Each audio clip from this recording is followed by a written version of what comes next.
আসসালামু আলাইকুম রহমতুল্লাহি ওয়া বারাকাতুহু।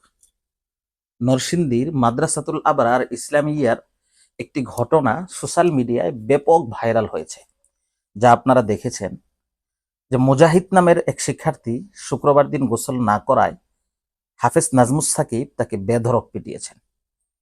ভিডিওটি দেখার পর আমার মনটা খুব ভেঙে গেছে। যেই লোক এভাবে একজন শিক্ষার্থীকে মারতে পারে, সে আমার কাছে মানুষের কাতারে পড়ে না। ভিডিওটি ভাইরাল হওয়ার পর পুলিশ তাকে গ্রেফতার করেছে। এ ব্যাপারে কয়েকটি কথা বলবো। প্রথমত, দাড়ি টুপি এবং মাদ্রাসার বিষয়টা যখন আসে, তখন যারা ইসলাম এবং মুসলমানদের দুষ খুঁজে বেড়ায়, তারা ব্যাপক উঠে পড়ে লেগে যায়। এ জাতীয় ঘটনা স্কুলেও হয়, কলেজেও হয়, মাদ্রাসায় হয়, কারণ খারাপ লোক সব জায়গাতেই আছে।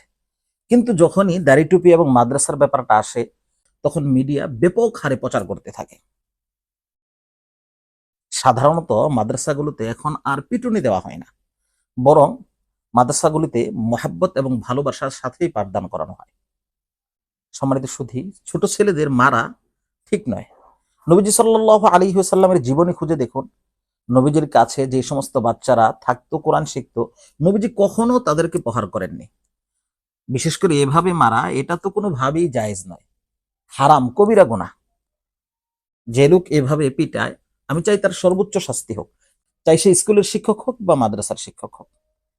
প্রথম কথা হলো মাদ্রাসার দায়িত্বশীলদের কাছে, যে আপনি যখন আপনার মাদ্রাসায় কোনো শিক্ষক নিয়োগ দিবেন, তখন একদম বলে দিবেন যে আমার মাদ্রাসার ছাত্রদের পিটানো তো দূরের কথা, একটা টুকাও দেওয়া যাবে না, বরং আদর মহাব্বত করে পড়াইতে হবে। দ্বিতীয় কথা হলো, আপনি প্রয়োজন পড়লে প্রত্যেকটা ক্লাসে সিসি ক্যামেরার ব্যবস্থা করুন এবং দায়িত্বশীল যারা আছেন বসে বসে ক্লাস পর্যবেক্ষণ করুন।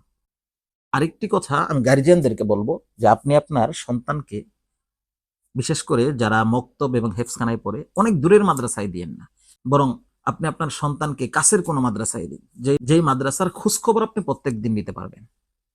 আপনার সন্তানকে দূরে দিয়েন না। এই সন্তান শিক্ষকদের কাছে আমানত, এরা জাতির ভবিষ্যৎ, তাই আমানত স্বরূপ তাদেরকে মানুষ করতে হবে।